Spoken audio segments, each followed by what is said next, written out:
We had it notarized and submitted sa ombudsman. Ang purpose talaga niyan, so that the ombudsman can initiate the necessary investigation doon sa mga allegations ni Madriaga sa kanyang sinumpaang salaysay. Isang sinumpaang salaysay ang tinanggap ngayong araw sa Office of the Ombudsman.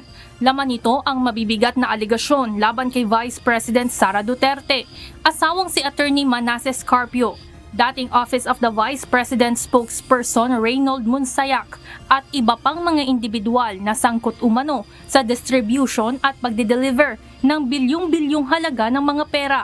Sa affidavit ni Ramil Madriaga, dati umano siyang security aide ni VP Sara noong mayor pa ito ng Davao City at nagtrabaho rin bilang intel agent ng mga Duterte.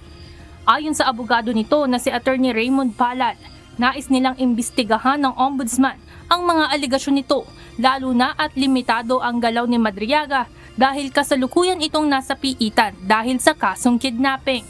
So may power ang ombudsman na magpadala ng investigador doon sa DGMP, kausapin siya, interviewin siya para ma-validate, ma-expound yung salaysay niya. And of course, pwede ring isabpina ng ombudsman yung sinasabing 3 mobile phone ni Ramil Madriaga na nasa custody ng court kasi ang purpose talaga namin yun, ma-forensic examination yon para lumabas lahat ng mga usapan, call logs, text messages, at yung mga photos na nakasave dun sa kanyang 3 mobile phone. Ayon kay Attorney Palad, masusuportahan ang mga impormasyong nasa loob ng mga telepono ni Madriaga ang kanyang sinumpaang salaysay. Kaya naman nais nilang suriin ng ombudsman ang 3 cellphone nito na nasa kustudiya ngayon ng korte. Dagdag pa nito, nasa mga teleponong iyon ang lahat ng registered numbers kung sino ang mga nag-uutos sa kanya, maging ang mga litrato kung saan dating nagpupunta si Madriaga.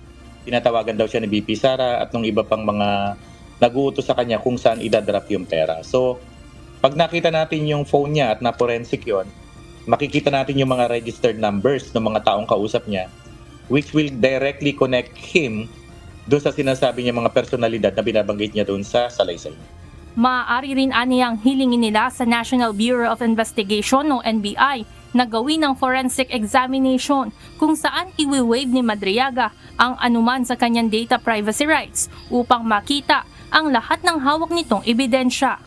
Giit pa ng kampo, kailangan itong pagtuunan ng pansin ng ombudsman, lalo na at mayroon ding aligasyon sa affidavit kung saan isa umano sa pinagdalhan ng pera ni Madriaga ay sa mismong parking compound ng Office of the Ombudsman sa Quezon City noong 2022.